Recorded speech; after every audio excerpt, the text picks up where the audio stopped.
আসসালামু আলাইকুম রহমতুল্লাহ। কেমন আছেন সবাই? আশা করি ভালো আছেন। আমি এখন রয়েছি চুয়াডাঙ্গা জেলায়।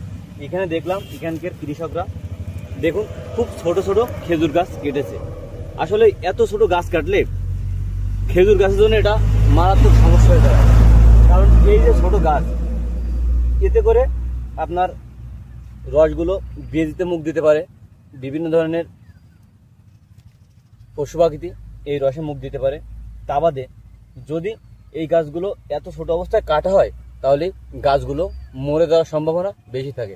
তাই আমাদের যশোর অঞ্চলে বিশেষ করে আমরা যেখানে থাকি আর কি, ওই অঞ্চলে দেখি গাছিরা অবশ্যই গাছগুলো যখন 1-2 হাত কভার না হয় তখন হলো গাছগুলো কাটে না। কিন্তু এখানে এসে যেটা দেখলাম সেটা হলো তারা 1 হাতের মাথায় গাছগুলো কেটেছে।